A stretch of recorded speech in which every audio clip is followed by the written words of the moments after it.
Hello বন্ধুরা, কেমন আছো তোমরা সবাই? আশা করি তোমরা সবাই ভালো আছো। আমার আরেকটি ছোট্ট ব্লগে তোমাদেরকে স্বাগত জানাই। আজকে আমি এই ব্লগে তোমাদের সামনে তুলে ধরছি পশ্চিম মেদিনীপুরের রাজা নরেন্দ্র লাল খান ওমেন্স কলেজ, মানে আমাদের গোপ কলেজের কিছু ভিডিও। মানে যতদূর পেরেছি তোমাদের সামনে তুলে ধরেছি, সবটা দিতে পারলাম না। যদি কোনো ভুল হয়ে থাকে আমাকে ক্ষমা করে দিও। এই যে রাস্তা দেখছো, এই রাস্তার সামনে এত গাছ টাছ, এখানে প্রচণ্ড রকমের গাছ টাছ রয়েছে। মানে আমাদের গোটা গোপ কলেজ জুড়েই গাছগাছালি একদম ভর্তি হয়ে আছে। এটা প্রথম থেকেই, যখন রাজা নরেন্দ্রলাল খান এই কলেজ প্রতিষ্ঠা করেছিলেন, প্রথম থেকেই উনি এইসব গাছ টাছ ভালোবাসতেন। তাই গোপ কলেজের পুরো এরিয়া জুড়ে গাছ রয়েছে, মাঝখানে এই কলেজটি অবস্থিত।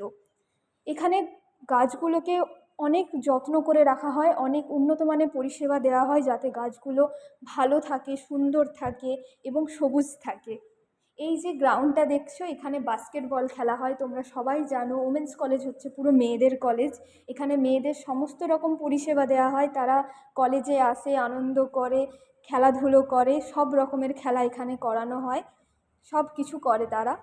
এই বিল্ডিংগুলোতে মেয়েদের ক্লাস হয়, যত সব রকমের যত সাবজেক্ট আছে সব রকমেরই এখানে ক্লাস হয়, অনুষ্ঠান হয়। আর এখানে প্রত্যেকটা বিল্ডিংয়ের সামনে সামনে খুব সুন্দরভাবে গাছগুলোকে একদম যত্ন সহকারে গুছিয়ে রাখা হয়েছে।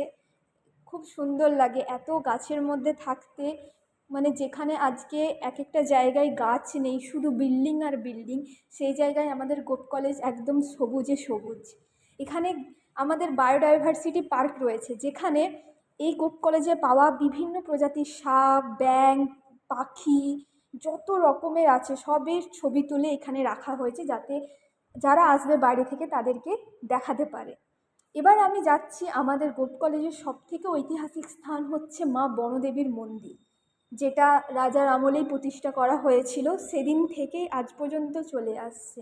মা খুবই জাগ্রত। এই যে রাস্তাটা দেখছেন, এই রাস্তাটা এখানে পুরো জঙ্গল, কারণ মা নাকি জঙ্গলের মধ্যেই থাকতে পছন্দ করেন। মা নাকি আলো পছন্দ করেন না। মায়ের ওখানে আলো দেওয়ার চেষ্টা করা হয়েছিল, কিন্তু তার পরের দিনই দেখা যায় সেই আলো ভেঙে গেছে, সেই আলোটা আর নেই। সেদিন থেকে মাকে এখানেই রাখা হয়। আমাদের কলেজে সবাই পুজো দিতে যায়, যারা যে মেয়েরা পড়তে আসে, যারা হোস্টেলে থাকে, এমনি বাইরের লোকও আসে, বাইরের লোকও এসে এখানে পুজো দিয়ে যায়। মা খুবই জাগ্রত। মায়ের এখানে মনস্কামনা যেটা জানাবে, সেটা মাকে মন থেকে বিশ্বাস করলে সবটাই হয়।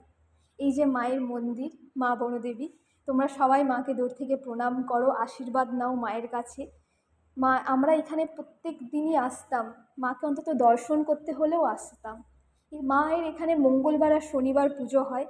মঙ্গলবার আর শনিবার মা এত সুন্দর লাগে দেখতে, মানে পুজো দেওয়া হয় তো, মালা পরানো হয়, সিঁদুর দেওয়া হয়, তারপরে যাদের মানসিক থাকে এইভাবে শাড়ি টাড়ি দিয়ে তাদের মানসিক শোধ করা হয়। খুবই সুন্দর। আর এই যে রাস্তাটা দেখালাম, সরু রাস্তাটা, পৌষ মাসে মায়ের এখানে মেলা বসে। পৌষ মাসের সময় একদিনের মেলা বসে মায়ের এখানে। সেখানে বাইরে থেকে অনেক লোক আসে, যারা যারা জানে তারাও আসে, যারা জানে না তারা জেনে শুনে মায়ের কথা শুনে এখানে আসে। মায়ের এখানে আসলে মনটা সত্যি ভরে যায়। এখানে আসার পরই দেখছি মিষ্টি রোদ দিয়েছে, দেখো সবুজ গাছের ফাঁকে সূর্যের রশ্মিটা দেখতে কি দুর্দান্ত লাগছে। মনটা পুরো ভরে যায় এখানে আসলে।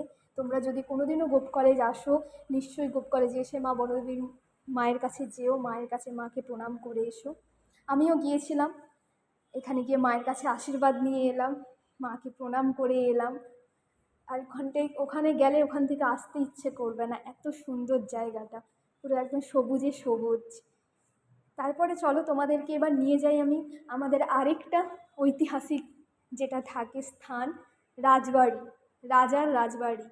আমাদের রাজবাড়িটা হচ্ছে সত্যি একটা ঐতিহাসিক স্থান, যেটা সরকার থেকে হেরিটেজ বিল্ডিং বলে ঘোষণা করা হয়ে গেছে। খুবই সুন্দর, খুবই সুন্দর রাজবাড়িটা। রাজবাড়ি তোমরা অনেকেই টিভিতে, সিরিয়ালে, মুভিতে দেখেছো, সেরকমই রাজবাড়ি। এই যে গেটে ঢোকার পর সোজা রাস্তাটা চলে যাচ্ছে রাজবাড়ির কাছে। আর এখানেও দেখো রাজবাড়ির সাইডে, রাস্তার সাইডে পুরো গাছে গাছে ভর্তি, খুব সুন্দর লাগে দেখতে। আর এই যে হচ্ছে আমাদের রাজবাড়ি। আমি জানি না আমার এই ভিডিওতে তোমরা কতটা বুঝতে পারছো, বাট রাজবাড়িটা অনেক সুন্দর, অনেক সুন্দর রাজবাড়ি, বিশাল বড়, অনেকটা এরিয়া জুড়ে রয়েছে রাজবাড়িটা, খুবই সুন্দর। আর এখানে দেখতে পারবে একটা, এটা হচ্ছে মহিষের শিং, অরিজিনাল, ওটা অনেক বড়, অনেক বড় ছিল। আর এই কামানটা ছিল সত্যিকারেরই কামান ছিল, কিন্তু সেটা তো আর রাখা সম্ভব হয়নি, তাই ওটার আদলে এই কামানটি বানিয়ে এখানে রাখা হয়েছে। এই হচ্ছে রাজবাড়ি, রাজবাড়ির আশেপাশের জায়গা যতটা দেখাতে পেরেছি তোমাদেরকে। আর যদি কিছু ভুলে থাকে ক্ষমা করে দিও। তোমাদের যদি ভিডিওটা ভালো লাগে লাইক কমেন্ট শেয়ার করে দিও, তোমাদের আশেপাশের সকল বন্ধুদেরকে দেখিও, আশা করি তাদেরও ভালো লাগবে। তাহলে তোমাদের সাথে দেখা হচ্ছে পরের আরেকটি কোনো ব্লগে। তোমাদের যদি এরকম ব্লগ ভালো লাগে আমাকে কমেন্টে জানিও। আবার তোমাদের সাথে পরে দেখা হচ্ছে, তাহলে সবাই ভালো থেকো, সুস্থ থেকো। Bye bye.